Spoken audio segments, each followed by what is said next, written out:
The first song that really came together for Dave and I is a song that has kind of a long story to it. We had no idea that the theme of the song was actually going to be named after an ex-girlfriend, although it's kind of cliche, but it just fits so beautifully, so we had to do it. A couple years ago, I met a girl and we all got together with some of my other friends or whatever. And how do I explain this? She ended up wearing like all black, and she was just kind of big and scary, and her hair was big and everything else. And I only met her just that once. And this is what happens when you meet people online. Don't do it. So, my buddy was telling me after that his other friend who's really good with nicknames asked like, "Where's Keith in Big Dark?" And I just loved the nickname so much. And so it's kind of a long story about how this song got the lyrics and got the whole theme together, and everything just fits so beautifully, but that's what we ended up naming the song. So going back to the beginning, Dave and I had no idea whatsoever that this song was going to be named after her. And so that's what I want to talk about today, is about the evolution of a song. What I have here that you'll hear in the background is the very basic chord structure that we actually put down the beat. So Dave's playing the drums and I'm playing the guitar, and then later on we added another guitar on top of that, which you'll hear. And I'll cut that out, and then I'll give you the full completed song so that you'll hear the transition from one stage to the other. How did we do it? We just had all these ideas at the beginning. I guess that's where just being an artist or a musician really comes in, because we just had how does it come to your mind when you have a couple of chord progressions and you're playing this and you think, gee, an accordion would really sound good. How did I know? Because I was playing something that was a little bit too close to a song that I liked from this band, Amorphous from Finland, and they had an accordion, and we thought, well, we can't just rip off Amorphous. I mean, we got to be more original than that. But that's okay, because you're going from what already exists to something that you want to create, and you have to take that step, and you have to accept it, and you have to play with it, and you have to make it your own. We ended up never using an accordion at all.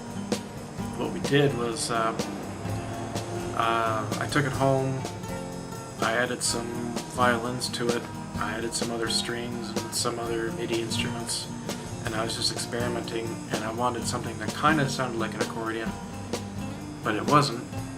And as time went on, I found I could come up with new melodies in the song, and I ended up liking things more than this accordion that I wanted.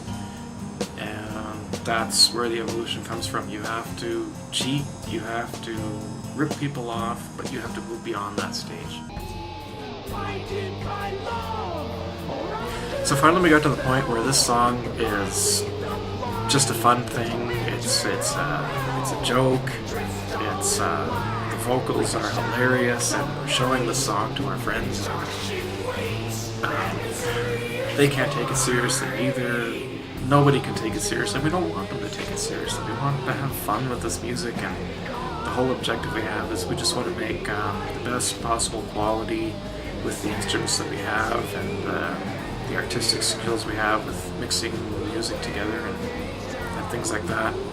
And it doesn't have to be serious. And that's the way we thought about it for a while. And the lyrics that we're coming up with are actually really creative, and they fit with the music really well, and they started to get pretty deep, and it's more than just about singing about a girlfriend who's scary with big hair, but we're talking about being in love with a woman and she's driving you crazy, and it's about the difficulty of relationships and things like that.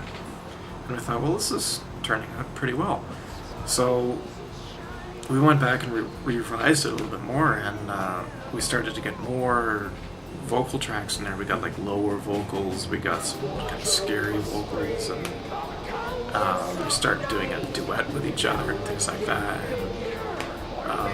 it started to get a lot more elaborate. So the evolution of the song went from that to something that we can actually work with, and we're waiting for the point where we can send this song out to some people that we know and say, okay, we start to get quite a bit more creative, and tell me what you think. And either they'll probably hate it and say it sucks, or maybe they'll say it's not half bad, I don't know. But